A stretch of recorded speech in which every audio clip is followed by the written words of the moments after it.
Hey guys, Nick here, and today we're getting into part 9 of What If Eastman Survived. Last time, we got into the group with a much better stockpile and the entrance into the satellite outpost, the Saviors, and Carol learning Aikido, as well as the entrance into going into the hilltop because of Maggie's pregnancy, and even though Pete's around, never been proven that he could do well with really anything besides being a jerk to his family and being a surgeon. So, yeah. So they're all going to the hilltop, and Morgan and several others stay behind, and only Deanna dies to Hero and the Saviors who go there. Meanwhile, Eastman, accompanied by everybody else who met the Saviors on the road, like Simon and such, meet them as they did before, with the inclusion of Eastman and other characters. Rick is about to tell Simon off after Simon demands that they all give him their stuff and then threatens to kill one of them. Pretty much that whole spiel. Rick's about to tell him off like he did before, but Eastman stops him. He says that if they're willing to make a deal, they don't have to take the deal. But threatening them or doing whatever Rick's about to do, as much as he's agreed that it might have worked for them in the long run, even Rick's agreed that Eastman's way has helped a lot, especially with the wolves. So he's asking Rick if he can try and do the same here. Because, few of the Saviors did live before they unfortunately had to kill all of them, but they brought that on themselves. If he can, plead the case, maybe no one has to die. No one has to accept any bad deals. Now, Rick is slowly but surely, at least when it comes to the Saviors, getting more and more unsure of this plan. But, it might work, because it has so far, ever since Eastman got to Alexandria. So, he will at least give him the chance to try and talk some sense into them. But if they have to fight, they have to fight. Eastman then steps forward. And Simon's surprised by this, just them talking like this, and, he really thought Rick was about to tell him off or anything from the way he was looking. And then Eastman just comes up and says that he would like to speak to the man in charge. Simon says that he is the man in charge, and the true man in charge, he doesn't need to speak to him. But for now, Simon's the one he's got to worry about.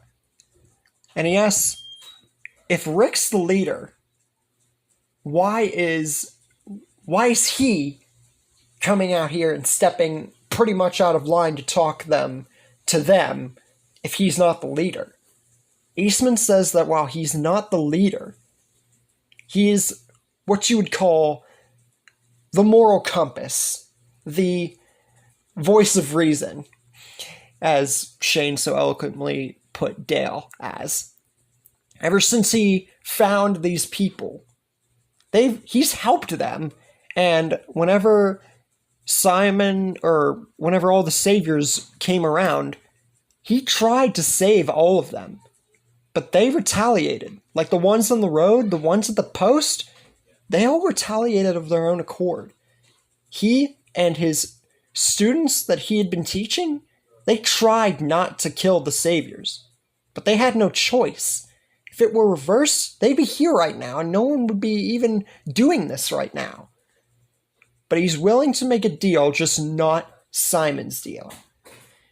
He is willing to talk to the actual man in charge, and they can try and make a deal. So that everybody works together. They have so much that they can trade with other communities and work as a cohesive whole. Nobody has to die. And if he were lying right now, then why is nobody shooting or anything like that? This isn't a trap. This is for real. And he's willing to make that deal with them if they'll listen to him. Simon just takes all this in for a minute. And even though it's season 6 Simon, and it's always going to be pretty much the same Simon, he is sort of lighter. And he listens to all this. He is trying to understand where Eastman's coming from. But then he says he will listen. as much as it's against his better judgment to trust this, he does understand about maybe their men started it first. But if they're really going to talk and make a different deal than he's literally making them try to do, they have to drop all their weapons before they meet the man. And then he will tell them where he is. But they must hand over every single one of their weapons. Otherwise, the deal's off. And they'll go back to square one. Eastman looks at Rick as if to say, all right, dude, we made a good deal. Let's not botch this up. And even though he didn't expect Rick to fully botch it up, considering that he had been around long enough to make a really good case for Rick, still has to be sure from how he saw him when they first met. But Rick, he decides to listen to this, but a very small part of him in his mind is saying that this is a bad idea. But with that, Rick says that he's willing to listen to this, and he's glad that Eastman and this guy Simon came to terms with a good deal. And with that, the group, kind of still reluctantly, drops all of their weapons right in the middle of the road. From where they were standing at both ends, they drop them all in the middle. And then Simon gives the coordinates for all the group to drive and meet the man, Negan, the actual Negan this time. And everything seems to be on the up and up. And the saviors that they see, no one attacks. But soon enough, they get stopped. Right in the middle of a clearing. Every single one of them gets stopped. And guns are aimed at them by millions, it seems, saviors. And now, Rick and everybody knows, including Eastman, unfortunately, they weren't planning to make the deal. They were tricked into releasing all of their weapons so they'd be defenseless. So they were all put on their knees with no weapons to turn over. And only then does Negan show his face. Pretty much making that whole line entrance, if anybody's, crapping their pants. And then even goes on to say, well, whatever you tried to do, key word there, you tried. And then, before he's about to ask who the leader is and go on his whole speech, he asks first who the man is that wanted to talk to him and made this really kind of easier on their part. So, he looks at all of them waiting for an answer, someone to perk up. And, within just a split second, Eastman stands up, not on his knees, and says it was him. And he wants to make a deal with Negan. Nobody has to die. The saviors that all died at the outpost and on the road, they caused conflict first, but him, several other students, they didn't want to have to. But Negan stops him and says that, yeah, he doesn't believe him. He's the leader of all of them. If they started something first, it's because he would have made them start something first. But in the terms of starting stuff, they killed their men first. That blood is on their hands. And whatever supposed deal he was talking about making Eastman, sorry, but his way is the only way. And them surrendering their weapons over there on the road, that just made his life and all the saviors' lives a whole lot easier. And said that if he does try something to, talk to him again, or make a deal, or try and stand up whenever he's not told to, he'll be the first that gets punished. And with that, he just ignores Eastman and turns to Rick, who is told is the leader of the group. After that, he goes on his speech, saying that they all work for him now. And that he wants half of their stuff, and he knows that there's a lot of it.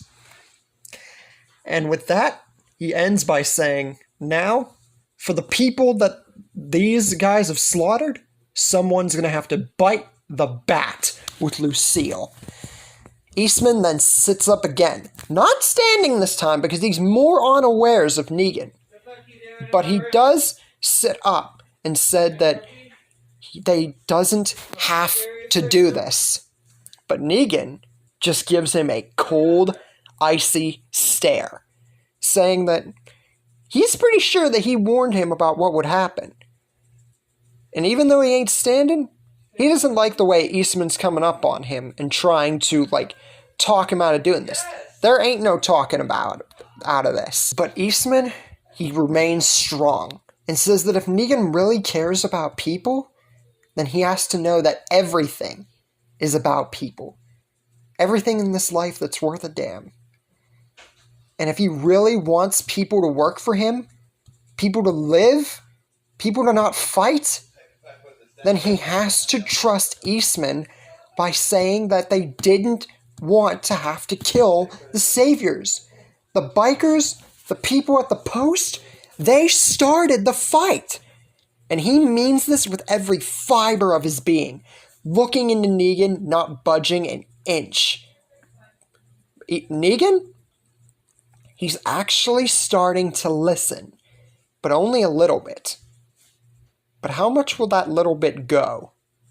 Will he still remain firm in the fact that he's going to Lucille, one unfortunate victim here? Or will he actually listen to Eastman? Or has Eastman unfortunately said his last words?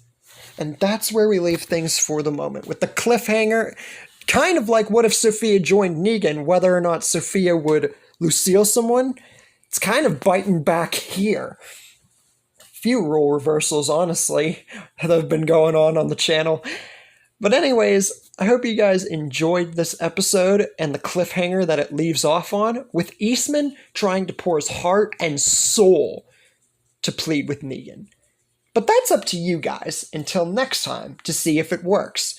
Until then, like and subscribe, comment, and I will see you guys in the next video.